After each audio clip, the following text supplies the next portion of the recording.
मेरे माँ-बाप को मैंने हमेशा लड़ते झगड़ते हुए देखा। उनकी कभी भी आपस में नहीं बनी। एक तरफ मेरे पापा बहुत ही सख्त और बेरहम मिजाज के आदमी थे, तो दूसरी तरफ मेरी माँ एक तेज जुबान वाली औरत थी। यही वजह थी कि अक्सर बहुत ही छोटी-छोटी बातों पर जब भी लड़ाई शुरू होती, तो मम्मी हर एक बात के तीखे जवाब देकर एक ऐसा मैदान तैयार करती जहाँ पर वो खुद ही पिटती भी थीं और फिर रो-रो कर चिल्लाती और हाथ उठाकर पिताजी को बद्दुआएं देती और साथ ही साथ वो कई बार मुझ पर अपनी नफरत का गुस्सा उतारते हुए मुझे भी बहुत ज़्यादा मारा करती थी। ऐसे में मुझे कभी समझ में ही नहीं आता था कि आखिर मुझे किस बात पर मार पड़ रही है, मेरी आखिर गलती क्या है।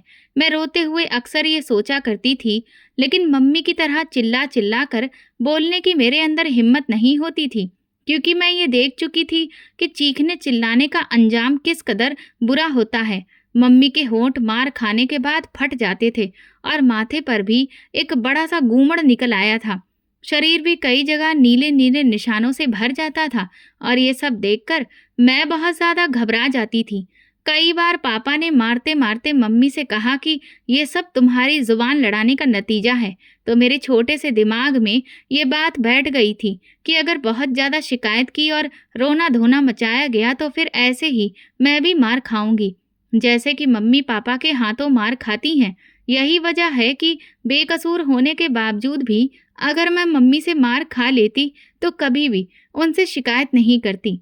मैं अभी छोटी और मासूम थी और मम्मी पापा के इन रोज रोज के झगड़ों की वजह को समझ में नहीं पाती थी, लेकिन उन दोनों के बीच मौजूद नफरत को मैं अच्छे से महसूस कर सकती थी। वो दोनों एक दूसरे से ही नफरत नहीं करते थे, बल्कि उनकी नफरत का निशाना मैं भी बनती थी। मुझे कभी याद ही नहीं कि मम्मी पापा ने प्यार से मेरे सर पर कब हाथ रखा हो। वो दोनों ही मुझे अक्सर इतनी बुरी तरह से दुत्कारते कि मुझे ऐसा लगता था कि मेरी सांसें ही रुक जाएंगी। जब तक मेरी दादी जिंदा थी, तब तक मैं उनकी गोद में ही खुद को सुरक्षित महसूस करती थी, लेकिन उनके मरने के बाद मेरे लिए सुरक्षा की जगह चारपाई के नीचे होती थी। जब भी वो दोनों लड़ते थे, मैं तुरंत डर के मारे चारपाई के नीचे घुस जाती और उस वक्त तक नहीं निकलती थी जब तक पापा मारपीट करके घर से चले नहीं जाते थे और मम्मी रो धोकर चुप नहीं हो जाती थी। कभी कभी मुझे मम्मी पर बहुत तरस भी आता था। ऐसे में मैं उनके आंसुओं को पोंछना चाहती थी, उन्हें अपने गले से लगाकर तसल्ली देना चाहती थी, लेकिन मैं जानती थी कि मेरी माँ गुस्से की बहुत तेज हैं। वो मेरे प्यार को नहीं समझ पाएंगी और मैं उनके हाथों बेइज्जत होना नहीं चाहती थी, इसलिए चुपचाप जहाँ होती थी वहीं पर बैठी रहती थी। लेकिन कुछ दिनों से मुझे मम्मी का व्यवहार काफी बदला बदला सा लग रहा था। वो बाजार से मेरे लिए एक बहुत बड़ा सा कपड़ा लेकर आईं और फिर उसको काट कर मेरे लिए उन्होंने 5 सूट बनवाकर तैयार कर दिए। मेरी चप्पल भी फटी हुई थी। कुछ दिनों से मैं देख रही थी कि वो मेरे खाने पीने का भी बहुत ख्याल रख रही थी और जब मैं सोने के लिए लेट जाती थी तो मेरे बालों में हाथ फेरती थी और जब मैं उनकी तरफ देखती थी तो वो खाली खाली नजरों से मेरी तरफ देखते हुए मेरे पास से उठकर चली जाती थी। मैं इस बात पर खुश थी कि मेरी माँ अब काफी बदल गई हैं। वो मुझसे अब थोड़ा थोड़ा प्यार जताने लगी हैं, लेकिन मुझे नहीं पता था कि मेरी जिंदगी में एक बहुत बड़ा तूफान आने वाला है। अगर मुझे उसका जरा सा भी अंदाजा होता तो मैं मम्मी के पैरों में बैठकर उन्हें रो रो कर ये बताने की कोशिश करती कि उनके बिना जीना मेरे लिए बहुत मुश्किल है। सिर्फ अपनी ही माँ होती है जो औलाद जैसी भी हो उसे हर हाल में पाल लेती है, लेकिन कोई और आपकी औलाद को नहीं पाल सकता।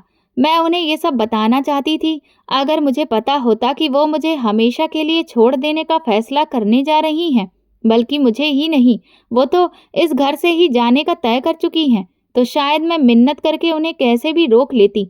सुबह का वक्त था जब अचानक पापा के चीखने चिल्लाने की आवाज मेरे कानों तक पहुंची, तो मैं हड़बड़ाकर आंखें मलते हुए उठकर बैठ गई। पापा पूरे घर में मम्मी को पुकार रहे थे और साथ ही साथ गालियां भी दे रहे थे। तो मैं हैरान हुई कि आज मम्मी पापा की किसी भी बात का पलटकर जवाब क्यों नहीं दे रही हैं। मैं तुरंत उठकर बाहर आई। दिल में एक अजीब सा झटका सा था।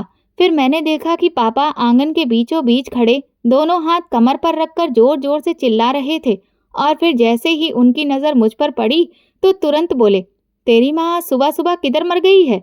कहाँ गई है? वो पूरे घर में कहीं भी नहीं है।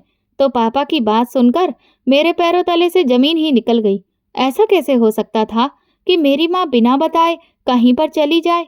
तो मैंने उनसे कहा, मैं देखती हूँ। मैं जैसे ही अंदर की तरफ जाने लगी तो पापा बोले, मैं सारा घर देख चुका हूँ, तेरी माँ कहीं नहीं है। अंदर क्या जा रही है? क्या वो तुझे कुछ बात कह के गई है? तो मैंने इनकार में सिर हिलाते हुए कहा, मुझे तो कुछ भी नहीं कहा उन्होंने। पापा का गुस्सा अब कुछ परेशानी में बदलने लगा था और फिर वो अपने मुंह ही मुंह में बड़बड़ाते हुए बोले, इससे पहले तो ऐसा कभी भी नहीं हुआ कि वो बिना बताए घर से चली जाए। जा, जल्दी से अपने चाचा के घर पता करके आ। क्या पता उनके घर पर गई हो। तो मैं तुरंत उल्टे सीधे चप्पल पहनकर अपनी चाची के घर भाग गई, जो 2 घर छोड़कर ही रहती थी। मैं धड़कते दिल के साथ उनके घर में दाखिल हुई और पूरे घर में नजरें दौड़ाने लगी तो एकदम मेरी चाची अपना दुपट्टा संभालते हुए मुझे घूर कर बोली, ये लड़की क्या आंखें फाड़ फाड़ कर देख रही है? क्या हुआ है? और तेरी सांस ऐसे क्यों फूल रही है? तो मैंने हकलाते हुए कहा कि वो मम्मी के बारे में पूछना था। क्यों? क्या हुआ तेरी माँ को? मैंने कहा, क्या वो यहाँ पर आई हैं? मेरी बात सुनकर मेरी चाची अपनी आईब्रो ऊपर चढ़ाकर बोली, वो भला यहाँ क्यों आएगी? वो भी सुबह सुबह? उसे तो मेरे घर में कांटे नजर आते हैं। मैंने अपनी चाची की बात सुनी और बस जहाँ खड़ी थी वहीं खड़ी रह गई। भला मैं कहती भी तो क्या? मुझे तो कुछ समझ में ही नहीं आ रहा था। मैं जैसे ही वहां से निकलने वाली थी कि एकदम मेरी चाची ने मुझे रोक कर पूछा, अरे कुछ बताती जा कि सुबह सुबह तेरी माँ किधर मर गई है? तो मैं बिना जवाब दिए ही अपने घर वापस आ गई। फिर पापा ने मुझसे कहा कि जा मोहल्ले में जाकर पता करके आ, कहीं किसी के घर ना गई हो। तो मैं जैसे ही घर में दाखिल हुई थी वैसे ही दोबारा निकल आई थी। मैंने एक घर में पता किया लेकिन मम्मी वहां पर होती तो मिलती ना। पूरा दिन गुजर गया लेकिन मम्मी का कुछ भी पता नहीं चला।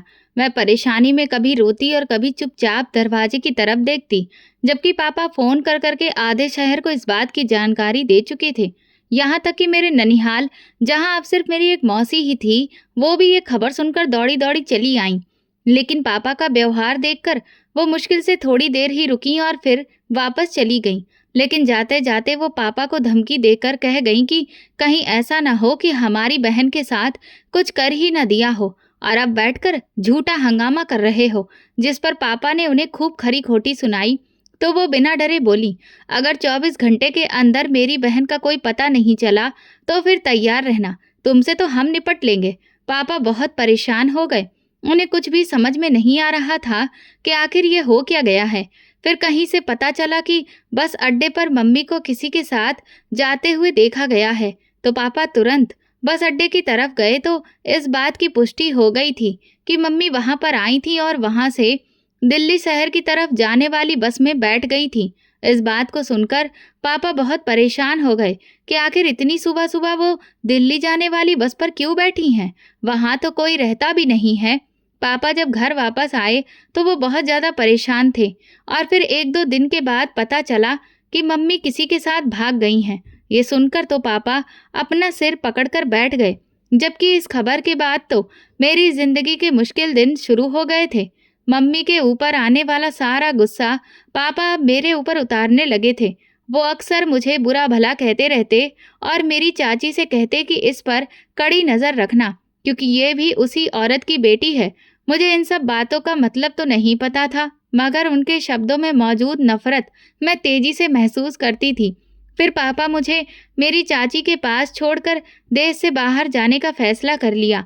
फिर वो हमारा घर चाचा के हवाले करके बाहर चले गए और मुझे चाचा के पास छोड़ गए। मैं पहले सिर्फ अपनी माँ से जुदा हुई थी, लेकिन अब तो मेरे सिर से मेरे पापा का साया भी छिन गया और मैं बिल्कुल ही खुले आसमान के नीचे आकर खड़ी हो गई थी। जिन बच्चों के सिर पर माँ बाप का साया नहीं होता, उनके अपने ही उन पर एक एक पल का जीना मुश्किल कर देते हैं। मेरी चाची के घर सिर्फ 1 हफ्ता रहने के बाद ही मुझे ये एहसास हो गया था कि अब मेरे लिए ये जिंदगी आसान नहीं रहेगी। अगर ध्यान से सोचा जाए तो मैं उनका ऐसा कोई भी खास बोझ नहीं थी। चाचा ने तो हमारे घर को किराए पर लगा दिया था और वहां से उन्हें ठीक ठाक किराया मिल जाता था। पापा भी शुरू शुरू में मेरे खर्चे के पैसे उन्हें भेजते रहते थे, लेकिन इसके बावजूद भी मेरी चाची उठते बैठते मुझे ताने देती थी कि उनके माँ बाप ने अपने सिर से उतार कर हमारे गले अपनी औलाद डाल दी है। तो उनकी ऐसी बातें सुनकर मुझे बहुत दुख होता था। मेरा दिल चाहता था कि मैं अपने मम्मी पापा से खूब शिकायतें करूं, लेकिन वो दोनों तो ऐसे मेरी जिंदगी से निकल गए थे जैसे मैं उनकी जिंदगी में कभी कोई अहमियत ही नहीं रखती थी। रात के अकेलेपन में मुझे वो दोनों बहुत ही बुरी तरह से याद आते थे, तो सारी सारी रात आंसुओं से मेरा तकिया भीगता रहता था। शुरू शुरू में तो पापा मेरे लिए पैसे भेज रहे थे, जिसकी वजह से मेरी चाची का व्यवहार थोड़ा बहुत ठीक रहता था। मगर जब उन्होंने मेरे लिए पैसे भेजना बंद कर दिए, तो मेरी जिंदगी में जुल्म का एक नया पन्ना खुल चुका था। मेरा खर्चा मिलना क्या बंद हुआ, मेरी चाची का व्यवहार पूरी तरह से बदल गया था। वो मुझसे घर के सारे काम जबरदस्ती करवाती थी और मुझे लगातार कड़वी बातें सुनाती रहती थी। उनका कहना था कि तू भी अपनी माँ की तरह ही निकलेगी, मेरे सिर पर बोझ बनकर बैठी है। ये बातें मेरे दिल को चीर कर रख देती थी, मगर मेरे पास अब और कोई रास्ता भी नहीं था। लेकिन मैं चुपचाप अपनी चाची की ये बातें सुनती रहती थी। कभी कभी मेरा दिल चाहता था कि मैं उन्हें बताऊं कि मेरी 2 रोटियों का आप पर भला क्या बोझ है, जबकि हमारे घर का ही किराया लेकर आप खाती हैं। लेकिन ये बातें करने के लिए बहुत बड़ी हिम्मत चाहिए थी, क्योंकि मैं जानती थी कि अगर मैं जरा सा भी अपना मुंह खोलती तो मेरी चाची अपने आपे से बाहर हो जाएंगी। वो तो वैसे भी चाचा के सामने मेरी सच्ची झूठी बातें करके मुझे जवान चलाने वाली साबित करने की कोशिश करती रहती थी, जबकि ये बात चाचा भी बहुत अच्छे से जानते थे कि मैं मेरी चाची की किसी भी बात का पलटकर जवाब नहीं देती थी। लेकिन इसके बावजूद वो कभी भी मेरी सफाई में उन्हें जरा भी नहीं रोकते थे, और इसी बात की शह ने मेरी चाची को और भी ज्यादा बेखौफ कर दिया था। अब मेरी चाची सिर्फ अपनी जुबान से ही नहीं मुझ पर अपना गुस्सा निकालती थी, बल्कि जरा जरा सी बात पर मुझे खूब पीटती भी थी। और अब तो ये मारपीट मामूली बातों पर उनका रोज का नियम बनता जा रहा था। अगर किसी दिन खाना जरा सा भी लेट हो जाता या कोई भी चीज टूट जाती, तो वो मुझे तुरंत मारना शुरू कर देती। मेरे दोनों बाजू और चेहरा उनकी मारपीट के निशानों से भरे हुए थे। मैं उनके दांत और मार खाकर भी रो नहीं सकती थी, क्योंकि उन्हें मेरे आंसुओं से भी सख्त नफरत थी। मेरी चाची मुझे सुबह सवेरे ही उठा देती थी और काम बताने शुरू कर देती थी कि अब बर्तन धोने हैं, झाड़ू लगानी है, कपड़े धोने हैं और खाना बनाना है। अब ये सब मेरे रोज का हिस्सा बन चुका था। उनके अपने बच्चे भी थे, मगर मजाल है कि वो कभी उठकर पानी भी अपने हाथ से लेकर पीते हों। वो अपने काम के लिए भी मुझे ही आवाज लगाते, और अगर मैं नहीं करती तो फौरन मेरी चाची को बता देते, और फिर तो उनके हाथों मेरी शामत आ जाती थी। वो मुझे अक्सर भूखा भी रखती थी। अगर कभी किसी काम में कोई कमी रह जाती या उनके बच्चों को अगर मैं किसी बात का जवाब दे देती, तो वो मुझे खाना देने से इनकार कर देती थी।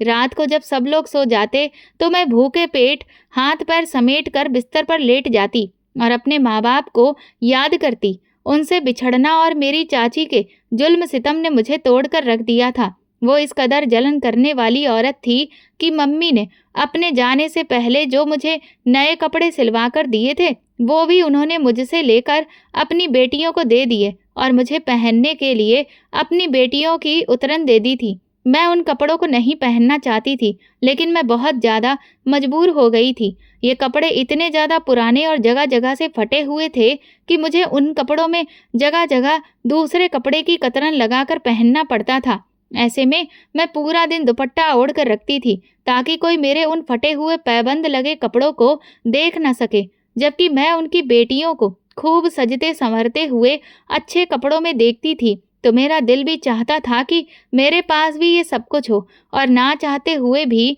जब मैं अपनी चाची से किसी चीज़ की फरमाइश कर देती, तो वो मुझे अक्सर डांट कर खामोश करवा देती थी और कहती थी कि मेरी कोई फैक्ट्रियां नहीं चल रही हैं कि जहां से ढेर सारा पैसा आ रहा है जिससे मैं तेरी फरमाइशें पूरी करूं। मैं अक्सर नहा धोकर अपनी चाची की बेटी की कोई क्रीम अगर चेहरे पर लगा लेती, तो वो ऐसे दिल जला देने वाला जुमला सुना देती कि मेरा दिल ही बैठ जाता।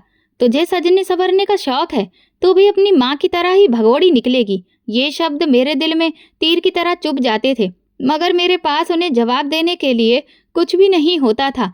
मेरे चाचा की बेटियां बहुत अच्छे स्कूल में पढ़ाई हासिल कर रही थीं, उन्हें सुबह स्कूल जाते हुए देखकर मेरा भी दिल करता था कि मैं भी पढ़ने के लिए स्कूल जाऊं, क्योंकि मुझे पढ़ने लिखने का बहुत शौक था।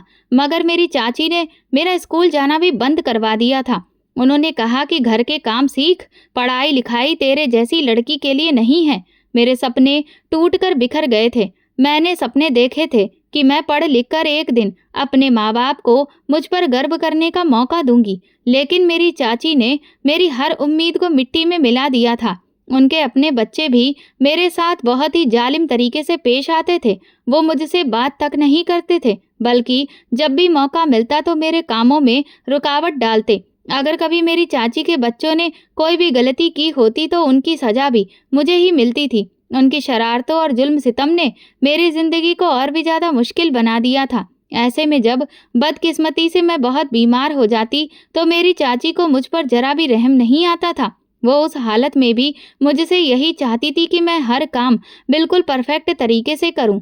उस वक्त मुझे एहसास हुआ कि चाचा और चाची के दिल में मेरे लिए कोई भी दया नहीं है। मेरी चाची के व्यवहार ने मुझे अंदरूनी तौर पर तोड़कर रख दिया था।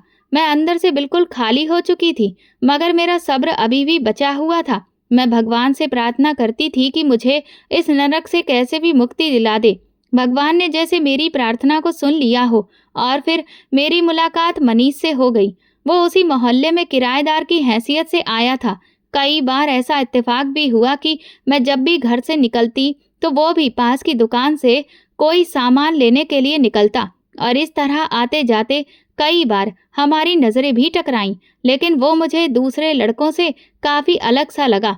एक दिन घर में मेरी चाची के मायके से काफी सारे लोग आए हुए थे, तो उन्होंने उन सबके खाने का इंतजाम किया। चाचा क्योंकि घर पर नहीं थे तो उन्होंने मुझे ही लिस्ट पकड़ा दी, और ये भी नहीं सोचा कि कितनी देर सारे सामान को मेरे दोनों कमजोर हाथ कैसे उठा पाएंगे। खैर, मैं भी बिना सोचे समझे जब लिस्ट लेकर घर से बाहर निकली और सारी चीजें खरीदने के बाद उन्हें उठाने की बारी आई, तब जाकर मेरी अकल ठिकाने आ गई और मैं परेशान होने लगी कि इतना सारा सामान दोनों हाथों से उठाकर घर तक लेकर जाना मेरे लिए आसान नहीं था। थोड़ी दूर जाकर ही मैं बहुत बुरी तरह से थकने लगी थी कि तभी अचानक एक बड़ी ही मेहरबान आवाज मुझे अपने पीछे से सुनाई दी। तो मैं एकदम से खड़ी हो गई। पीछे पलटकर देखा तो ये वही लड़का था जिससे आते जाते मेरी नजरें मिलती थीं। आप ये सारे बैग नीचे रख दीजिए, मैं उठाकर आपके घर तक छोड़ आता हूँ। मैं इनकार करना चाहता था, लेकिन ये सोचकर फिर मैं खामोश हो गई कि इस वक्त इनकार करना ठीक नहीं होगा, क्योंकि गली में दूर दूर तक कोई बच्चा भी दिखाई नहीं दे रहा था जो मेरी हेल्प कर देता या आकर एक दो बैग ही उठा लेता। इसलिए मैंने कुछ बैग नीचे रखे तो उसने सामान से भरे हुए बैग उठाकर मुझे 2 कदम आगे चलना शुरू कर दिया, और जैसे ही घर आया उसने दहलीज पर वो सारे बैग रखे और फिर बिल्कुल शांत तरीके से मेरे पास से गुजर कर जाने लगा। तो मैंने धीरे से उसे थैंक यू कहा। उसने जाते हुए मेरी तरफ हल्का सा देखा और मुस्कुराकर आगे बढ़ गया। वो मुझे अपनी उम्र के हिसाब से संजीदा और नरम लहजा रखने वाला लड़का लगा। जब पहली बार मेरी नज़र उससे टकराई थी तो उसकी प्यारी मुस्कुराहट देखकर मैं हैरान रह गई, क्योंकि मैं अपने घर के मर्दों को सिर्फ माथे पर त्योरियां चढ़ाए और नाक पर गुस्सा रखे हुए ही देखता था। पहली बार मुझे कोई मुस्कुराता हुआ दिखाई दिया तो मेरे लिए ये हैरत की बात बन गई। फिर जब मैं दुकान पर जाती, अगर वो मुझसे पहले खड़ा होता तो तुरंत पीछे हट जाता और मुझे मौका देता कि मैं पहले चीज़ें खरीद लूं। उसकी सादगी ने मुझे उसकी तरफ धीरे धीरे खींचना शुरू कर दिया था, और आज तो जिस तरह उसने मेरे साथ हमदर्दी की थी, उसने तो मेरे दिल के तारों को ही छेड़ डाला। मनीष के साथ मेरी बातचीत का सिलसिला शुरू हुआ, जो धीरे धीरे हमारी दोस्ती में बदल गया। वो हमेशा मेरी बातों को ध्यान से सुनता और हर बार मेरी हिम्मत को बढ़ाता। उसके साथ मैंने अपनी जिंदगी के हालात बयां किए और उसे अपनी चाची के जुल्म सितम के बारे में खुलकर बताया, ताकि वो मेरे बारे में संजीदगी से सुने और फिक्र करे। वक्त गुजरने लगा और उसके साथ साथ मनीष के साथ साथ बातचीत ने मेरे दिल में उम्मीद जगा दी। मैं सपने देखने लगी कि शायद मेरी जिंदगी में एक नया मोड़ आने वाला है। मनीष मुझे अपनी जिंदगी का सहारा लगने लगा, जिससे मैं अपने दिल की हर बात कह सकती थी।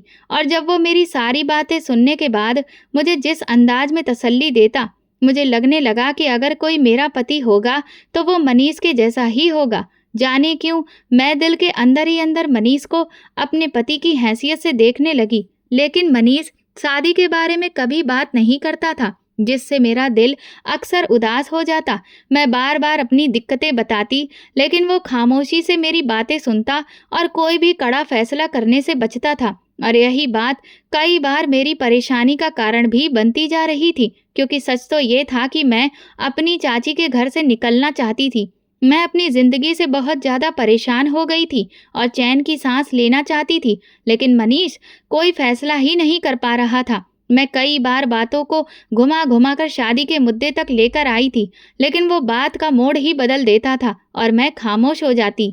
मगर जब एक उम्रदराज आदमी का रिश्ता मेरे लिए आया तो मैं चौंक गई। मैं बस ये देखना चाहती थी कि आखिर मेरी चाची मेरे मामले में इस मोड़ पर कोई इंसाफ करेंगी या हमेशा की तरह मेरी जिंदगी के इस फैसले को भी अपने जुल्म और फिर ज्यादती का निशाना बना डालेंगी, क्योंकि उन्होंने अपनी बेटियों के लिए तो अपनी उनकी उम्र के मुताबिक ही लड़के देखने शुरू किए थे और अच्छे घरों में रिश्ता भी किया। तो मुझे लगने लगा कि शायद मेरे लिए भी उनके दिल में कोई तो हमदर्दी बची होगी। मगर मेरी ये सोच बिल्कुल बेकार की निकली। जब मेरी चाची ने एक बूढ़े के साथ मेरा रिश्ता तय करने का फैसला किया, ये सुनते ही मेरे तन बदन में आग लग गई।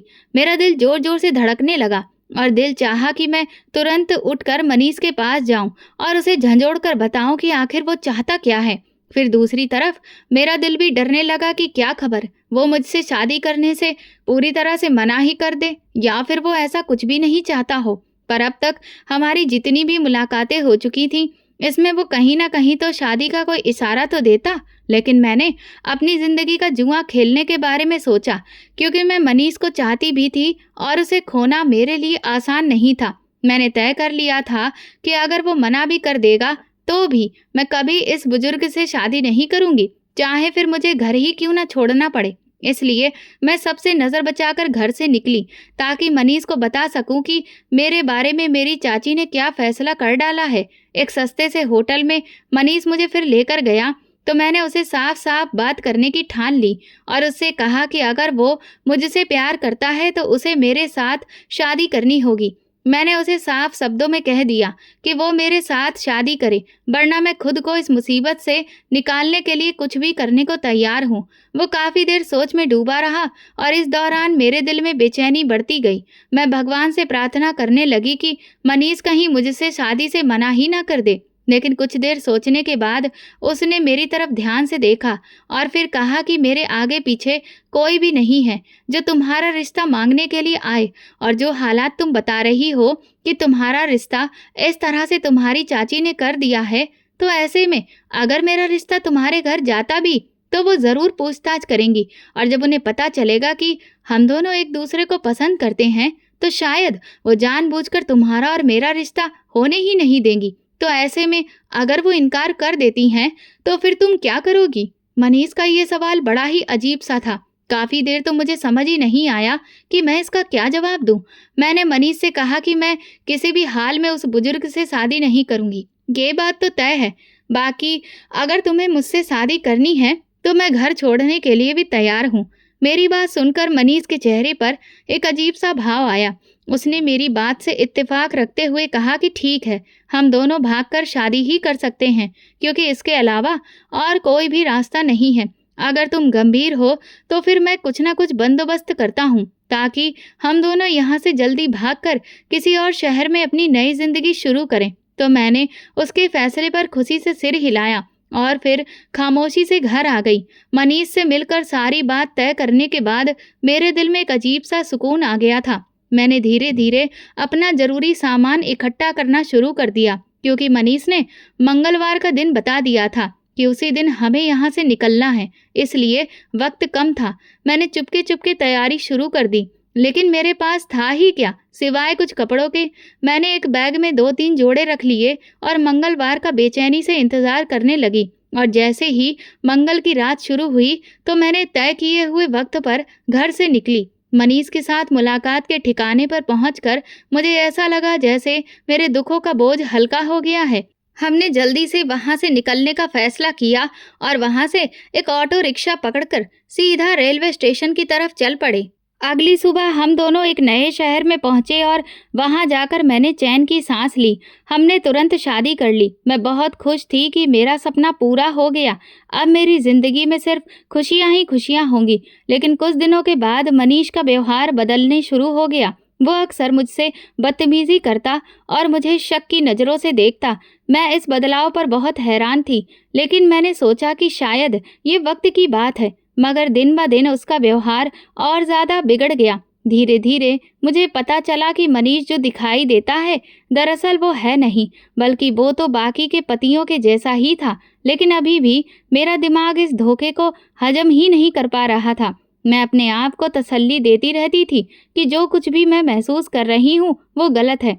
मनीष ऐसा बिल्कुल नहीं है, लेकिन होनी को कौन टाल सकता है। मैं उसकी ज़िंदगी में आने वाली कोई पहली लड़की नहीं थी। मुझसे पहले भी उसने कई लड़कियों को अपने फ़ायदे के लिए इस्तेमाल किया और अब वो मुझे अपने दोस्तों के पास भेजने की बातें करने लगा, जिससे मेरा दिल काँप गया। मुझे अब मनीष की हकीकत समझ में आने लगी थी, लेकिन उसे जैसे ही ये बात पता चली कि मैं प्रेग्नेंट हूँ, तो वो खामोश हो गया। उसने मुझे कई बार इस बच्चे को गिराने के लिए कहा, लेकिन मैं नहीं मानी और रोने लगी। तो उसने मुझे दोबारा ऐसा कुछ नहीं कहा। मैं दिल ही दिल में अपनी शादीशुदा ज़िंदगी के लिए भगवान से प्रार्थना करने लगी कि आने वाले बच्चे की खातिर वो मनीष का दिल बदल दे और जो बातें और हरकतें वो कर रहा है वो उन्हें छोड़ दे। तकरीबन 9 महीने का समय अच्छी तरीके से गुजर गया और इस दौरान मनीष ने कभी कोई गलत बात या हरकत नहीं की जिससे मेरे दिल को ठेस पहुंचे। शादी का पहला साल अजीब से डर और उलझन में गुजर रहा था। जब भगवान ने मुझे एक प्यारी सी बेटी दी तो मुझे लगा कि मेरे सारे दुखों का अंत हो गया है और शायद अब सब ठीक हो जाएगा। लेकिन एक दिन जब मैं फ्रेश होकर फ्री हुई तो मैंने बैठक में मनीष को अपने दोस्तों से बातें करते हुए सुन लिया। वो कह रहा था कि मैं आज रात इसे लेकर अड्डे पर आ जाऊंगा और फिर एक रात का भाव बताओ, ऐसा कहने लगा। तो ये सुनकर मैं बहुत घबरा गई। मेरी आंखों में बहुत आंसू आने लगे जो निकलकर गालों पर बहने लगे। मुझे अपने नसीब पर टूटकर रोना आया, लेकिन मैंने अपने आंसू तुरंत पोंछ लिए क्योंकि ये पल रुकने का नहीं था। मेरे पास वक्त बहुत कम था। अगर आज मैं मनीष की बात मानकर गलत रास्ते की तरफ चलने लगती तो कल मेरी बेटी भी बड़ी हो जाती। मैंने अपनी मासूम बेटी के चेहरे की तरफ देखा तो ये फैसला किया कि मैं किसी भी हाल में इस दलदल में फंसने वाली नहीं हूँ और ना ही कभी अपनी बेटी को इस गंदगी के रास्ते पर चलने दूंगी। मैंने ठान लिया कि मुझे अब यहाँ से निकलना होगा। मैंने कुछ पैसे जमा किए और चुपके से वहाँ से फरार होने का प्लान बनाया और अपनी मौसी के घर की तरफ जाने का सोच लिया। वहाँ जाने का ख्याल इसलिए भी आया कि अगर किसी भी तरीके से मनीष मेरे पीछे आया तो मेरे साथ मेरे अपने खड़े होंगे और ऐसे में वो मेरा कुछ भी नहीं बिगाड़ सकेगा, वरना अगर मैं अकेली हुई तो वो फिर से मेरा शिकार करेगा। ये सोचकर मैंने अपनी बेटी को एक चादर में लपेटा और जैसे ही मनीष निकला तो मैं तुरंत दुपट्टा ओढ़कर घर से बाहर निकल आई। घर के पास में ही एक बस अड्डा था। मैं तुरंत वहां पहुंची तो बस निकलने को तैयार थी। मैंने कुछ भी सोच समझा नहीं और तुरंत बस में सवार हो गई और एक अनजान मंजिल की तरफ चल पड़ी।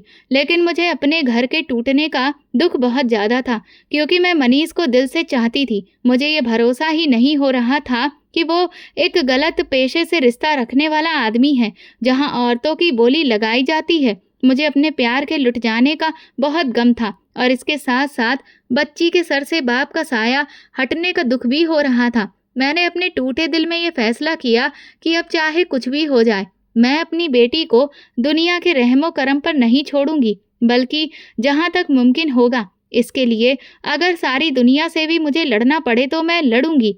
इसी सोच में उलझते हुए मैं अपनी मौसी के घर पहुंच गई। मौसी ने जब मुझे उजड़ी हुई हालत में अपनी दहलीज पर देखा तो तुरंत मुझे गले से लगाकर रोने लगी। फिर वो मुझे अपने घर के अंदर ले आईं। मैं बड़ी ही लाचारी में मौसी के घर में आसरा लिया था। इससे पहले मैंने चाची के घर जिंदगी गुजारी थी क्योंकि उस वक्त मैं अकेली थी, लेकिन अब मेरे साथ मुझसे भी ज़्यादा कमज़ोर नन्ही सी बच्ची थी जो मेरे वजूद का हिस्सा थी। मनीष से अलग होकर मौसी के घर में कदम रखते हुए मैं खुद को कमजोरी और नाकामियों के दलदल में फंसा हुआ पा रही थी। लेकिन एक बात मुझे अंदर ही अंदर परेशान कर रही थी कि मैं मौसी के घर इस तरह हाथ पर हाथ रखकर नहीं बैठ सकती थी। मुझे कुछ ना कुछ काम तो करना ही होगा। मैं कब तक अपना और अपनी बेटी का बोझ मौसी के कंधों पर डाल सकती थी। इसलिए मैंने मौसी से नौकरी की बात की। इस शहर में जगह जगह छोटे मोटे घरेलू स्तर पर कारीगरी का काम किया जाता था, लिहाजा मुझे जल्दी ही एक कारखाने में काम मिल गया जहां पर फुटबॉल की सिलाई की जाती थी। मेरे लिए ये काम मुश्किल नहीं था और सैलरी भी अच्छी थी, तो मैंने भगवान को धन्यवाद कहा।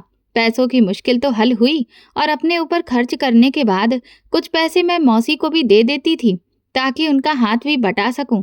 मैं अपनी मासूम बेटी को मौसी के घर पर ही छोड़कर जाती, लेकिन कुछ दिनों से मैं अजीब उलझन का शिकार थी और इसकी बुनियाद की वजह मेरे मौसा जी थे। मौसी की गैर मौजूदगी में मेरे मौसा का अंदाज मेरे साथ कुछ अलग सा हो जाता। वो उस पल मुझे मौसी के जैसे रिश्ते में नहीं लगते थे। शुरू शुरू में मुझे ये सब बहुत अजीब लगा, मगर फिर जब मैंने उनकी हरकतों पर ध्यान दिया तो मुझे एक खतरा महसूस होने लगा। वो दबे पांव कभी कभार मेरे बहुत ज्यादा करीब आ जाते तो मैं चौंक कर पीछे हट जाती, लेकिन उनकी नजरों में साफ साफ वो गलत नीयत होती थी। ऐसा लगता जैसे उनकी नजरें मेरे शरीर के आर पार हो रही हों। एक दिन मौसा मेरे कमरे में आकर बिल्कुल मेरे बिस्तर पर बैठ गए। मैं उठने लगी तो बड़े ही प्यार भरे लहजे में बोले, क्यों जा रही हो? बैठो, बातें करते हैं। मौसी उस वक्त घर पर नहीं थी। मैंने बड़ी मुश्किल से अपनी बेटी को सुलाया था। मुझे मौसा का इस तरह से अपने कमरे में आना बिल्कुल भी ठीक नहीं लगा। मैं उन्हें कुछ कह नहीं सकती थी, मगर मैं अपने चेहरे के भाव से उन्हें ये समझाने की कोशिश कर रही थी कि उनका ये तरीका बहुत गलत है। मगर वो बड़े ही ढीठ किस्म के इंसान साबित हुए। मौसी के सामने वो ऐसा व्यवहार नहीं करते थे। वो उनके सामने मुझसे दूर दूर रहते थे, बात भी नहीं करते थे, लेकिन उनकी गैर मौजूदगी में पता नहीं उनके पास इतनी बातें कहाँ से आ जाती थीं कि मुझे अब उलझन होने लगी। कभी कभी मैं सोचती कि शायद मैं किसी गलतफहमी का शिकार तो नहीं हो रही हूँ, लेकिन जब एक दिन मौसा आधी रात के वक्त मेरे कमरे में आए तो उस वक्त मुझे एहसास हुआ कि मैं किसी गलतफहमी का शिकार नहीं, बल्कि मौसा एक बहुत बड़े शिकारी हैं। ये तो उस समय गनीमत थी कि मेरी बेटी आरती एकदम से उठकर रोने लगी तो उनके कदम रुक गए। आरती इतना जोर जोर से चिल्लाकर रोई कि एकदम मौसी भी जाग गईं और ऊंची आवाज में मुझे पुकारने लगी कि क्या बात है आरती, क्यों रो रही है? ठहरो, मैं आती हूँ। मौसा ने जब ये देखा कि मौसी आने वाली हैं तो वो दुम दबाकर भाग गए, लेकिन अब मैं आरती को अपने सीने से लगाए खुद भी रोने लगी। दिल चाहा कि मौसी को सब कुछ बता दूं, लेकिन इस तरह से तो उनका बसा बसाया घर खराब होने का डर था और मैं ऐसा बिल्कुल नहीं चाहती थी। अगर मेरी वजह से उनके रिश्ते में दरार आ जाती तो वो इस उम्र में भला कहाँ जाती। इसलिए मैंने चुप रहने में ही भलाई समझी, मगर हर दिन अब उनका व्यवहार मेरे लिए परेशानी का कारण बनता जा रहा था। मैं अब सोचने लगी कि मुझे जल्द से जल्द यहाँ से निकलना होगा, क्योंकि इसके अलावा मुझे और कोई रास्ता दिखाई नहीं दे रहा था। मैं यहाँ रहकर अब और ज्यादा खुद को खतरे में नहीं डाल सकती थी। मैं किसी से कुछ कह भी नहीं सकती थी, क्योंकि हमारा समाज भी इतना घटिया और निकम्मा है कि जब भी कोई सच्ची बात लोगों के सामने रखी जाती है तो वो उसमें हमेशा औरतों को ही दोष देते हैं, या फिर ऐसी बातों को तो सिरे से ही नकार देते हैं कि ये तो हो ही नहीं सकता है। जबकि इस समाज में परंपरा, संस्कार और रिश्तों के पर्दे के नीचे अंदर ही अंदर कैसे खोखला किया जा रहा है, ये हम सब बहुत अच्छे से जानते हैं, लेकिन फिर भी मूक बधिर बनकर जी रहे हैं। क्यों? ताकि दिखावा कर सकें। और इसी वजह से जब भी हमारी आंखों के सामने कोई सच दिखाया जाता है तो गला फाड़ फाड़ कर उस सच को झूठा साबित करने की कोशिश में लग जाते हैं, जबकि सबको पता है कि इस समाज में रिश्तों के नाम पर क्या कुछ नहीं हो रहा है। लेकिन शायद ही कोई हो जो इस सच्चाई को मानने की तो छोड़िए, उसके खिलाफ खड़े होने की भी हिम्मत करता हो। लेकिन हाँ, सच को दबाने के लिए जरूर सब एक साथ खड़े हो जाते हैं। यही सब सोचकर मैंने ये बात किसी को भी नहीं बताई, लेकिन अब मैं अपनी मौसी के घर में सुरक्षित नहीं थी। इसलिए मैंने कारखाने में काम करने वाली मेरी मौसी की उम्र की एक औरत संगीता आंटी से कहा कि मैं अलग रहना चाहती हूँ, तो उन्होंने मुझसे कहा कि शाम तक तुम्हें एक कमरा किराए पर मिल जाएगा। मैंने उन्हें धन्यवाद कहा, लेकिन मुझे संगीता आंटी को देखकर बड़ी हैरानी होती थी कि उनका एक जवान बेटा है और फिर भी वो काम कर रही है। तो वो मुस्कुराते हुए मुझे बताने लगी कि जैसे ही मेरे बेटे की नौकरी लगेगी तो मैं काम छोड़ दूंगी। उनके पति का देहांत हो चुका था और उन्होंने अपनी सारी जवानी अपने बेटे पर ही कुर्बान कर दी थी। उसे पढ़ाया लिखाया और खुद एक आदमी की तरह बाहर निकलकर काम किया। उन्हें देखकर मेरा दिल बहुत हिम्मत से भर जाता था। मुझे लगता था कि मैं अकेली नहीं हूँ। मेरी तरह बहुत सारी ऐसी औरतें हैं जो इस मुश्किल समय से गुजरती हैं और आदमियों के साथ कंधे से कंधा मिलाकर अपनी जिंदगी गुजार रही हैं। उन्होंने ही मुझे ये राय दी थी कि तुम्हारे लिए अच्छा है कि तुम एक छोटा सा कमरा किराए पर लो और चुपचाप अपना वक्त वहां गुजारो और हिम्मत ना हारो। एक वक्त आएगा और ये मुश्किल वक्त भी गुजर जाएगा और फिर सब कुछ आसान होगा। उनकी ये बातें मेरे दिल में बस गईं और मैं दोबारा से जीने के लिए उठ खड़ी हुई। मौसी की मदद से, आंटी की मदद से मुझे उन्हीं के मोहल्ले में एक कमरा मिल गया। मकान मालिक भी अच्छे थे, इसलिए मैंने मौसी को बताया कि मैं अब यहाँ से जा रही हूँ। तो वो बहुत नाराज हुई कि क्या जरूरत है किराए पर रहने की, इतना बड़ा घर है, मुझे क्या ऊपर लेकर जाना है, कोई जरूरत नहीं है यहाँ से जाने की। उनके इस तरह कहने से मैं बहुत दुखी हुई और रोने लगी। मैंने दिल ही दिल में सोचा कि मैं कौन सा खुशी के साथ अलग किराए पर रहना चाहती हूँ। अगर मेरी इज्जत को यहाँ खतरा नहीं होता तो मैं ये फैसला कभी भी ना लेती। लेकिन मैं चुप रही और मौसी को तसल्ली देते हुए बोली कि मेरा घर कारखाने के नज़दीक है, यहाँ आते जाते मुझे बहुत सारा किराया लग जाता है और बचत भी ना के बराबर होती है। इसीलिए मुझे कारखाने के पास ही घर लेना ठीक लग रहा है। मौसी ने जब मेरी पूरी बात जानी तो फिर वो चुप हो गई। फिर मैं बड़े ही भरे दिल के साथ अपना सामान सपेटने लगी और अपनी बेटी आरती को लेकर उस एक कमरे के घर में शिफ्ट हो गई। जब मैं अपनी मौसी की तरफ देखती तो मेरा दिल परेशान हो जाता, क्योंकि इस पूरी भरी हुई दुनिया में मेरा खून का रिश्ता सिर्फ एक ही था जो मेरे दुख पर परेशान होता था, जिसने मेरे लिए अपने घर के दरवाजे खोल दिए थे। अगर संगीता आंटी को देखती तो ऐसा लगता था कि जैसे मैं अपनी माँ से बात कर रही हूँ। उनकी अनमोल मोहब्बत ने मेरे दिल में उनके लिए बहुत प्यार भर दिया। हम दोनों साथ साथ कारखाने जाते और वापस आते। वापसी पर कई बार वो मुझे सब्जी मंडी लेकर जाती। शाम को हम वहाँ सस्ती सब्जी खरीदते। जिंदगी गुजारने के लिए छोटे छोटे तरीकों में धीरे धीरे उनसे सीखने लगी तो मुझे लगने लगा कि अगर हिम्मत कर ली जाए तो जिंदगी इतनी भी मुश्किल नहीं है। कभी कभी हम अपनी जिंदगी में खुद ही मुश्किलें बढ़ाते चले जाते हैं, ये सोच कर कि अगर ये सहारा ना हुआ तो हम जीते जी मर जाएंगे। हालांकि कोई किसी के आने या जाने से मरता नहीं है। मौत का वक्त तो तय है और वो अपने वक्त पर ही आती है। तो फिर जिंदगी की छोटी छोटी मुश्किलों से क्या डरना। एक दिन आंटी हमारे घर मिठाई लेकर आई। वो बहुत खुश थीं। उनके बेटे की नौकरी पक्की हो गई थी। तो मुझे बहुत खुशी से बताने लगी कि अब मैं काम छोड़ रही हूँ। उन्हें इतना खुश देखकर मैंने उनके लिए दिल से प्रार्थना की, क्योंकि सारी जिंदगी उन्होंने अपने बेटे को पालने में बहुत मुश्किल झेली थी और इस वजह से दूसरी शादी भी नहीं की। अब ये वक्त उनका था कि वो अपनी मेहनत के फल का आनंद उठाएं। वो मेरे लिए एक रोल मॉडल थी। अब मैं बिना किसी डर के कारखाने चली जाती थी, लेकिन जब तक उनकी और मेरी संगत रही, उन्होंने मुझे एक मजबूत लड़की बनाने में बहुत ही अहम किरदार अदा किया था।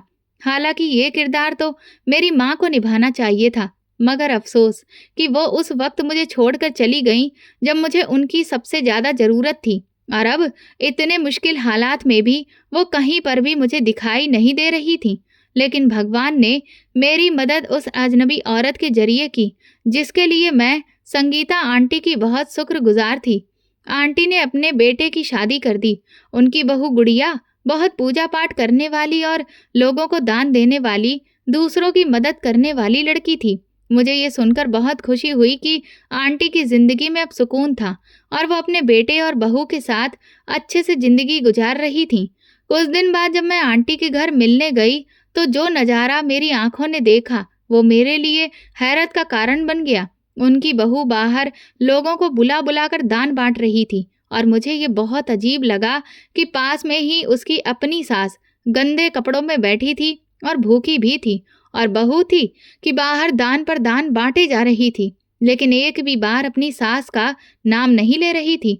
मैंने आंटी के हाथों को धुलवाया और उन्हें नए कपड़े पहनने के लिए दिए। उनके बिस्तर भी मैंने खुद साफ किया। फिर मैंने उनसे पूछा, आपको भूख लगी है, खाना लाकर दूं? तो उनकी आंखों में आंसू आ गए। वो धीरे से बोली, बेटी मेरी हालत बहुत खराब है, मेरी बहू बहुत जालिम है, वो मेरी बिल्कुल भी परवाह नहीं करती, वो तो बस लोगों को दान देने में मगन रहती है। जिससे उसकी नाम बड़ी होती रहे और मेरा कोई ख्याल नहीं रखती। ये सुनकर मेरा दिल टूट गया। हालांकि जिंदगी भर की कुर्बानियों का ये बदला उन्हें मिला था, जिसके लिए वो अपनी पूरी जिंदगी खपा चुकी थी। वही बेटा और बहू अब उनकी हालत पर ध्यान देने की बजाय अपनी जिंदगी एंजॉय कर रहे थे।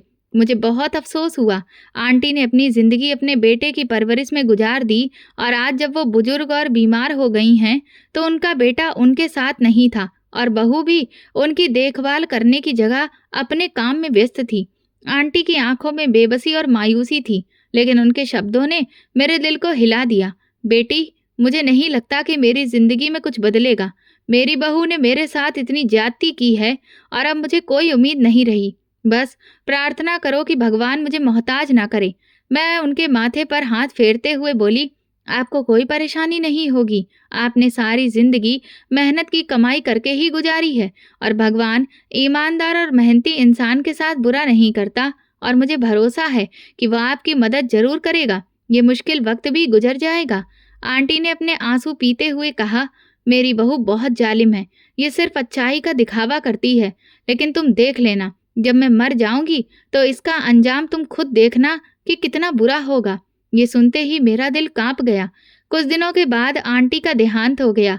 उसी दिन मुझे एहसास हुआ कि जैसे मेरी अपनी सगी माँ मुझे छोड़कर चली गई। मैं बहुत रोई। उनकी बहू ने उनके मरने पर लोगों को खूब दान दिया। मोहल्ले में उनकी बहू की अच्छाइयों के बहुत चर्चे हो रहे थे। उसने अपनी सास के मरने पर शांति पाठ कराया और गरीब बच्चों को खाना भी खिलाया। वो एक बहुत ही अच्छी बहू के तौर पर सब तरफ मशहूर हो गई थी। लेकिन जाने क्यों आंटी के साथ उसने जो जुल्म किया था, वो जब भी मुझे याद आता तो मेरा दिल चाहता कि मैं मोहल्ले की एक एक औरत को पकड़कर उसके असली चेहरे के बारे में बताऊं कि आंटी जैसी अच्छी औरत किस तरह उसके हाथों रो रो कर इस दुनिया से गई हैं। उसकी बहू ने आंटी के बेटे की आंखों पर ऐसी पट्टी बांध रखी थी कि उसे अपनी माँ की पुकार भी सुनाई नहीं देती थी। सच कहा है, औरत अगर मक्कारी करने पर उतर आए तो अच्छे भले आदमी के दिमाग को भी बंद कर देती है। 2 दिन बाद ही आंटी की बहू ने अपने घर में एक लंगर रखा और मुझे भी दावत दी। मैं नहीं जाना चाहती थी, लेकिन फिर भी चली गई, क्योंकि उस घर में मेरी बहुत सी यादें बसी थीं। लेकिन जैसे ही हम सब मोहल्ले वाले एक जगह पर दाखिल हुए और वहां बैठे थे कि थोड़ी देर बाद अचानक उनकी बहू जोर जोर से चिल्लाने लगी, वो देखो, मेरी सास आ गई, ये मुझे ले जाएगी, ये मुझे ले जाएगी। तो उसकी बातें सुनकर हम सभी बहुत ज्यादा डर गए कि ये क्या बातें कर रही है। वो कभी एक औरत को पकड़ती तो कभी दूसरी औरत को पकड़ती। भगवान के लिए मुझे बचा लो, मेरी सास मुझे अपने साथ ले जाएगी, मैंने उनके साथ बहुत जुल्म किया है। ये सुनते ही वहां बैठी सारी औरतें उसे तसल्ली देने लगीं। तुम तो बहुत अच्छी लड़की हो, तुमने ना सिर्फ इस घर को संभाला बल्कि कितना भलाई का काम किया है, तुम जालिम कैसे हो सकती हो। तो वो कहने लगी, ये सब झूठ था, मैंने कभी अपनी सास को पेट भर खाना तक नहीं दिया, दवाई भी नहीं दी, उल्टा उनके बेटे को उनकी माँ के खिलाफ करती रही। यहाँ तक कि वो अपनी माँ के बीमार होने पर भी उनकी कोई परवाह नहीं करते थे।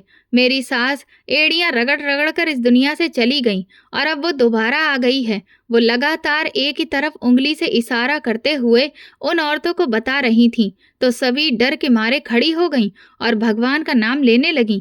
मैं तो सच्चाई पहले से जानती थी और आंटी के शब्द भी मेरे कानों में गूंज रहे थे।